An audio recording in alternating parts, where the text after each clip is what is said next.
कभी कभार भाई तब बात हुए हैं, दुष्यंत चौटाला या दिग्विजय तब बात हुए हैं, अब तुमने ऐसा क्यों कराया? एक आदि बेरा जी खुशी में बात हो जा रहा है यार, तुमने ना करते तो किते ना किते 2019 में अपनी सरकारें बन जाती, तुम चीफ मिनिस्टर बन जाता अपने घर का। ना मेरी कभी बात नहीं हुई, ना कभी हमारी ऐसे कोई राजनीतिक मंच पे आमना सामना हुआ। कभी आमना सामना हुआ तो हो सकती है बात, या दोनों एक साथ? अभी तक तो हो ही नहीं, आगे की कोई ना हो तो मैं कह नहीं सकता, पर अभी तक हमारी कोई ऐसी बात नहीं हुई। नहीं, सरकार होती, इंडियन नेशनल लोकदल की गवर्नमेंट होती। ये धोखाधड़ी जो उन्होंने की, राज तो चौटाला का ही था, और बोले इस बार हम किसी के बहकावे में नहीं आएंगे, बेटी हमारे तक गलती होगी, हमने सोचा तारा ही परिवार है। लेकिन अब वो गालियां निकाल के ये कहते हैं कि हमें चौधरी देवलाल के नाम पे उन्होंने ठगा। मनोहर लाल जी खट्टर, आप अपने वाक्यों को दुरुस्त कीजिए, 2024 का इंतजार कीजिए। मुख्यमंत्री हैं जो किसी को भी फलता फूलता नहीं देखना चाहते और घमंड में चूर हैं। और ये भी मैं उनको याद दिलाना चाहूंगी, घमंड तो रावण का भी नहीं रहा, तो उनका घमंड कैसे चलेगा? ये हरियाणा प्रदेश की जनता उन्हें नकार चुकी है। देखिए, एक तो होता है पॉकेट काटने वाला जो बिना बताए पॉकेट काटता है, ये लोग वो ठग हैं जो क्या के पॉकेट मारते हैं ना कि भाई हरियाणा प्रदेश को बचाना है तो इस सरकार से पीछा छुड़ाना पड़ेगा और इन पार्टियों को राजनीति से दूर करना पड़ेगा। एक सीट पे 45-46 सीट लाना, बिल्कुल लावांगे, क्यों चिंता करो, वो विश्वास है, इतनी चाहिए विश्वास। भाई फिलहाल सुनैना चौटाला जी मेरी गेलिया है, दर्शक हमारे काफी पसंद कराए इनकी बातें सुनना, क्योंकि बेधड़क जवाब दे। मैडम राम राम, खुश रहो। बिल्कुल बढ़िया। आज घर में सालगिरह है आपके बड़ों की, क्या कहोगे सबसे पहले? मेरी तरफ से बहुत शुभकामनाएं हैं भाई साहब को और कांता दी को। भगवान इनकी जोड़ी बना के रखे, हर जन्म इनकी जोड़ी इसी तरह खूबसूरती से बने। त्याग है कितने ना कितने, यो भी एक यात्रा पे ध्यान दे रहे हैं, आज सालगिरह है। देखो, मेरे को भी नहीं पता था, अबे भाई साहब को भी ध्यान नहीं था। अच्छा। कि और आज उनकी सालगिरह, इससे बड़ा त्याग और क्या होगा? जो वो इतने खो गए यात्रा में, और इस मुहिम में लगे हैं कि हरियाणा प्रदेश के लोगों का हक कैसे दिलाया जाए। हक की बात बार बार करी जा रहा है, हक का नाम लेकर आपका परिवार सत्ता में बैठा है आज के टाइम। नू को वहाँ बिलाइन न बीजेपी ने राणती वोट मिली थी, दुख तो काफी होता होगा, क्योंकि वो कहीं ना कहीं हो सका था, वो तो विधायक आपके पास भी होते अगर वो आप लोग एक साथ होते तो। नहीं, सरकार होती, इंडियन नेशनल लोकदल की गवर्नमेंट होती। ये धोखाधड़ी जो उन्होंने की, इसीलिए पिताजी ओम प्रकाश जी चौटाला 88 साल की उम्र में, क्योंकि वो कहीं ना कहीं ये सोचते हैं कि हरियाणा प्रदेश के लोगों को ठगा गया है, इस ठगी ठोरी को दूर करने के लिए और वापस लोगों के हक उन तक पहुंचाने के लिए ही आज हम परिवर्तन यात्रा पे निकले हैं। कितना परिवर्तन अब तक इस यात्रा तो लिया? लगभग 30% परिवर्तन हो चुका है। 30% वोट इनेलो के खाते में आ चुके आपका? एग्जैक्टली आ चुके, क्योंकि देखो, मैं जब भी गांव में जाती हूँ, किलोमीटर भी नहीं हुए अभी 1000 भी नहीं हुए। और दूसरी एक बात हो रहा है, मैं जब गांव में जाती हूँ, मेरी एक आदत है, मैं हर महिला से, माता से, बहन से मिलती हूँ, पूछती हूँ कि आपका क्या मूड है, आप मुझे बता सकते हो? वो एक ही बात कहती है कि राज तो चौटाला का ही था, और बोले इस बार हम किसी के बहकावे में नहीं आएंगे, बेटी हमारे तक गलती होगी, हमने सोचा तारा ही परिवार है। लेकिन अब वो गालियां निकाल के ये कहते हैं कि हमें चौधरी देवलाल के नाम पे उन्होंने ठगा, और इस बार हम चौधरी ओम प्रकाश जी चौटाला के हाथ में सत्ता सौंपेंगे, अभय सिंह जी चौटाला को मुख्यमंत्री बनाएंगे। पहले डिसाइड हो लिया पार्टी तरफ से अभय सिंह चौटाला जी मुख्यमंत्री बनेंगे, या लोगों की डिमांड भी देखी जाएगी? लोगों की डिमांड यही है। लोगों की डिमांड यही है। देखिए, जब भाई साहब का नाखून का ऑपरेशन हुआ तो हम दादरी क्रॉस कर रहे थे, वहाँ दादरी में इवन युवा बच्चे खड़े थे, और मैं ये आपको बताऊं, मुझे कहते कि जी अभय सिंह जी चौटाला कहाँ हैं? मैंने कहा उनके पाँव का ऑपरेशन हुआ है, अर्जुन चौटाला आए हैं। तो वो कहते जी हम तो उस शख्सियत से मिलने के लिए बेताब थे जिसको हम विधानसभा में दबंगता से बोलते हुए देखते हैं। आज हम रूबरू उनके होना चाहते थे। तो अभय सिंह जी से उनकी बात कराई, उनको वीडियो दिखाई, उन्होंने कहा, अभय सिंह जी ने उनको ये विश्वास दिलाया कि जैसे ही यात्रा होगी वो गाड़ी के माध्यम से दादरी में एक बार फिर से राउंड लगा के आएंगे। मतलब एक राउंड और दादरी की जनता ने डिमांड कर ली, और उन्होंने कहा कि जो एक सीट होते हुए 90 पे भारी है, यदि हम उसको विधानसभा सौंपेंगे तो हमें किसी चीज के लिए डिमांड करने की या हेजिटेशन करने की सारे सौदे दाब लेंगे। वो दाब नहीं लेंगे, वो हर चीज हर एक हक लोगों तक पहुंचाएंगे। जैसे चौधरी देवीलाल जी ने बुढ़ापा पेंशन, जच्चा बच्चा की स्कीम, कन्यादान राशि पहुंचाई, इसी तरह इंडियन नेशनल लोकदल सत्ता में आते ही महिलाओं के लिए 1100 रुपये पेंशन बांधने जा रही है और 1 सिलेंडर महीने का फ्री ऑफ कॉस्ट देने जा रही है। ये एक बहुत बड़ा जन कल्याण की नीति चालू होगी, जिससे हर महिला को इस महंगाई में एक सुकून का सांस मिलेगा। ये तो एक बात सुने हूँ मैं, जो अगर बड़े बुजुर्ग गांव में जाऊँ वहाँ कई बार बतावे हैं, बोले बेटा चौटाले का राज ऐसा होया करता अके कह दिया जाएगा तब नौकरी चाहिए, छोरे ने बोला जा दे दी, बोला मुआवजा चाहिए, अफसर तुरंत अफसर बुलाया, जा मुआवजा भी दे दिया। छोरी का ब्याह है, कोई नहीं ले कन्यादान, बढ़िया ब्याह, पूरा ब्याह निपट जावे, इशारा जो आया करता है। ये बिल्कुल सच बात है, इसीलिए लोग चौटाला साहब के राज को याद कर रहे हैं। और जहाँ तक आपने कहा कि नौकरी मांगने जाते थे, ऐसा भी नहीं। जिस गांव में चौटाला साहब जाते थे सरकार आपके द्वार लेके, वहाँ यदि किसी गांव में ये कह दिया गया कि जी आपने सारे काम करवा दिए, तो वो पूछते थे कोई पढ़ा लिखा है तो बताओ, मैं उसको अच्छा ओहदा अच्छे पद पे बैठाने का काम करूंगा। तो ये उन्होंने तो बुला के भी नौकरियां दी। आपने एक बात याद दिलाई, सरकार आपके द्वार, आजकल तो मुख्यमंत्री उप मुख्यमंत्री मंत्री ने द्वार बुलानी थी, द्वार के टक्कर खानी पड़े है, धक्के खाने पड़े हैं कि एक बार आ जाओ जी हमारे गांव में। देखिए फर्क होता है इंसान की सोच में। हाल के जो मुख्यमंत्री हैं मनोहर लाल जी खट्टर, उनका परसों का बयान इस बात को जाहिर करता है कि वो टोटली किसान विरोधी हैं। उन्होंने किसान का मजाक बनाया है कि किसान साल में 3 फसलें लेता है, एक साड़ी सावणी और दूसरा उन्होंने कहा मुआवजे की। यानी कि सीधा सीधा अगर भगवान ने किसान के साथ अनदेखी कर दी तो सरकार ने भी उस पर कटाक्ष करने में कोई कसर नहीं छोड़ी।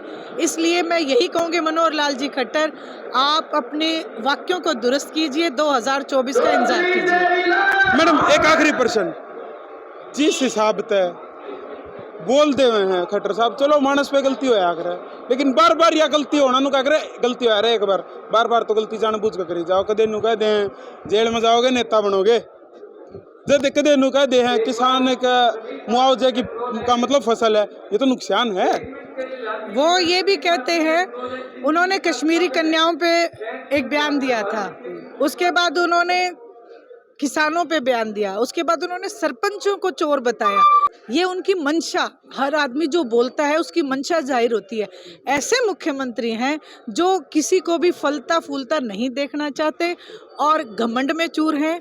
और ये भी मैं उनको याद दिलाना चाहूंगी, घमंड तो रावण का भी नहीं रहा, तो उनका घमंड कैसे चलेगा? ये हरियाणा प्रदेश की जनता उन्हें नकार चुकी है। अच्छा एक आखिरी प्रश्न, मेरा फैमिली आईडी की अगर बात करूँ, मेरे तो जो आपके पार्टी में कार्यकर्ता हैं, बड़े बुजुर्ग हैं, मतलब हमारे दादा की उम्र के में कह रहे थे, बोले बेटा ये फैमिली आईडी जो है, बोले खट्टर की तो बनाई कौन है ना मोदी की बना, बोले ना बना क्यों थी?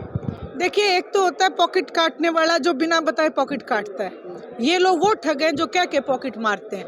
अभी फैमिली आईडी नहीं, दूसरा इन्होंने क्या है कि एक पहचान पत्र को आप पैन कार्ड से जोड़ो और 1100 रुपये दो, जबकि किसान का और पैन कार्ड का कोई ताल्लुक नहीं। ये आप भी जानते हो, पढ़ा लिखा हर एक युवा जानता है इस बात को। ये सिर्फ एक पॉकेट मार है और जेब कतरों से सावधान रहो, ये लिखना पड़ेगा बीजेपी के लिए। इसलिए मैं हरियाणा प्रदेश की जनता से यही कहूंगी कि इन जेब कतरों को हरियाणा प्रदेश से बाहर करें। ठीक है, बहुत बहुत धन्यवाद भाई। सीधा सीधा जेब कतरे बता दिया है बीजेपी थी। फिलहाल इस वीडियो शेयर कर दियो कंडेले वाली ताई। राम राम। राम राम भाई। जेब कतरे बताइए बीजेपी वाले। जेब कतरे हैं, ये शुरुआत है। अच्छा, और तना कौन बेरा हमने तो बताऊं बेरा के है के नहीं।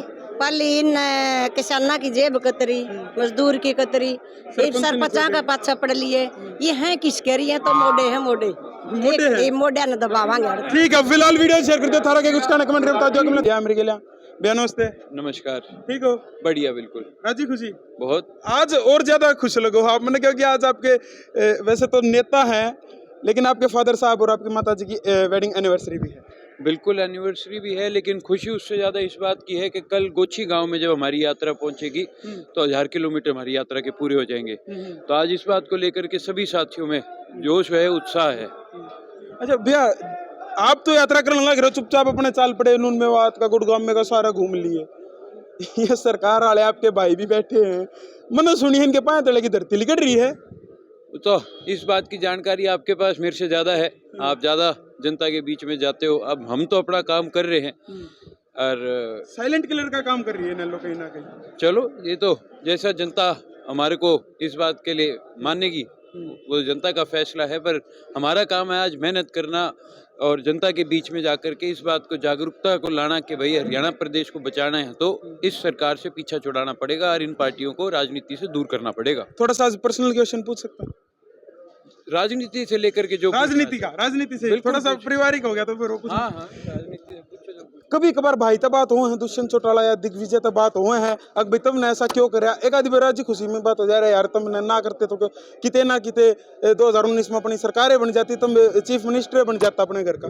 ना मेरी कभी बात नहीं हुई ना कभी हमारी ऐसे कोई राजनीतिक मंच पे आमना सामना हुआ। कभी आमना सामना हुआ तो हो सकती है बात या दोनों एक साथ? अभी तक तो हो ही नहीं, आगे की कोई संभावना हो तो मैं कह नहीं सकता, पर अभी तक हमारी कोई ऐसी बात नहीं हुई। बात करा बीजेपी ने हरियाणा में लाने की कितने कितने इनेलो लेकर आई, जहाँ तक आज उसका विरोध सबसे ज्यादा इनेलो पार्टी कर रही है। जहाँ तक आप ये बात कहते हैं कि भाई इनेलो हरियाणा में बीजेपी को लेके आई थी, ये तो कहने की बात है। आज कोई भी जब एक राजनीतिक दल आया था उस टाइम हमारा गठबंधन था इनके साथ और हमने इनकी शर्तों पे सरकार नहीं बनाई थी जी। इन्होंने हमारी शर्तें मानी थी कि हम इन शर्तों पे सरकार में आपको शामिल करेंगे, अगर आपने इन बातों पे हमारे साथ आना है तो आओ। हमने हरियाणा प्रदेश के हित के लिए उस टाइम काम किया था और उस समय इन्होंने हमारा साथ दिया। आज ये हरियाणा प्रदेश के हित का काम नहीं कर रहे तो आज हम इनके खिलाफ खड़े हैं। अच्छा, जिस साहब आप खिलाफ खड़े हो, अकेले अभय सिंह जी हैं, वो इतना विरोध करते हैं सरकार का, चाहे मंत्री हो चाहे स्पीकर हो, जो बात कहनी है मुंह पे कहनी है, पीछे तो फुसर वाली आदत है नहीं। कल ना आप भी विधायक बनोगे, आपके परिवार आपके भाई भी विधायक बनेंगे और आपके और भी विधायक जाओगे, उस समय क्या माहौल होगा कि सब यह दाढ़ दिखाओगे जो अभय सिंह जी दिखा रहे हैं, पूरी इनेलो पार्टी के नेता यह दाढ़ दिखाओगे, जो बात कहनी है स्पष्ट कहनी है, हक है, कह लेना है। बिल्कुल, इंडियन नेशनल लोकदल पार्टी का जो कोई भी विधायक बनेगा बेबाक अपनी बात को रखेगा और मजबूती से रखेगा। आपने पिछले समय भी देखा होगा जब 31 जीत करके आए थे तो किस तरह सदन में 31 की वहाँ पे प्रेजेंस दिखाई देती थी, ऑपोजिशन दिखाई देता था। और सरकार में आएंगे अगली बार, बेफिक्र रहो। और जो ये इस बीजेपी ने जो काम किया है, मेरे को अच्छी तरह याद है जब चौधरी ओम प्रकाश चौटाला जी मुख्यमंत्री थे, हम छोटे छोटे होया करते, पांचवी छठी क्लास में हम भी सेशन देखने जाया करते थे।